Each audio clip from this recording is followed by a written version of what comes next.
ইসলামী চিন্তাবিদ উল্লাহর স্মরণরা গণমানুষের প্রিয়তম ইসলামী ছাত্র শিবিরের সাবেক কেন্দ্রীয় সভাপতি বাংলাদেশ জামায়াত ইসলামী সাধারণ সেক্রেটারি জেনারেল আলহাজ মাওলানা রফিকুল ইসলাম খান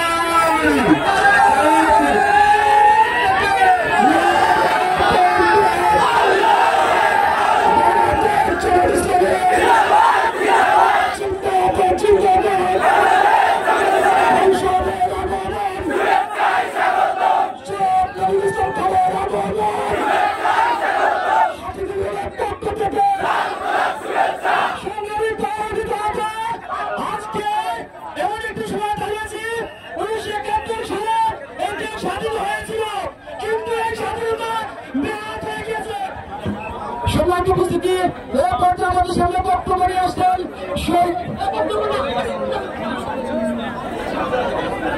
আসসালামু আলাইকুম ওয়া রাহমাতুল্লাহ। সংগ্রামী ভাইরা, আমরা ইতিমধ্যে অনেক বক্তৃতা শুনেছি। আমাদের মঞ্চে কেন্দ্রীয় নেতৃবৃন্দ আছেন। আমাদের কেন্দ্রীয় নেতৃবৃন্দকে আমরা সময় সংক্ষেপের কারণে বক্তব্য দিতে পারছি না বলে আমরা দুঃখিত। যে সমস্ত নেতৃবৃন্দ আছেন সারাদিনের সকল প্রোগ্রামে একজন একজন করে বক্তব্য দেবেন। আজকে আমি এখন একটু এই অনুষ্ঠানে ফুল দিয়ে বরণ করার জন্য অনুরোধ করছি আমাদের জেলা আইনজীবী সমিতির সেক্রেটারি অ্যাডভোকেট মাসুদুর রহমান ফুল দিয়ে বরণ করছেন।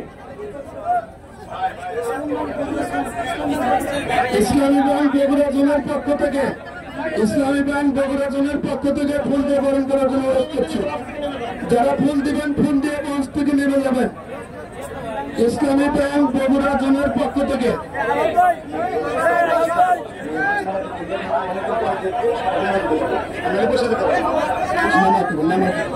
যে সম্মানিত ভাইরা, এরপরে ইসলামী ব্যাংক সিরাজগঞ্জ শাখা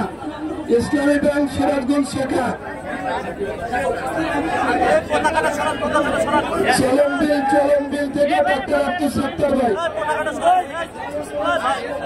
ইসলামিক লয়ার্স কাউন্সিল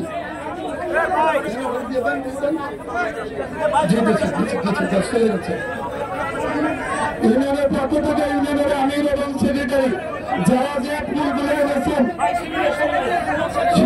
শিবিরের সভাপতি ফুল দিয়ে বরণ করছেন। আর যারা ফুল নিয়ে এসেছেন তাদের আর সুযোগ দিতে পারলাম না বলে দুঃখিত। আমি একটু মঞ্চ পরিষ্কার করার জন্য সম্মানিত নেতৃবৃন্দকে অনুরোধ করছি।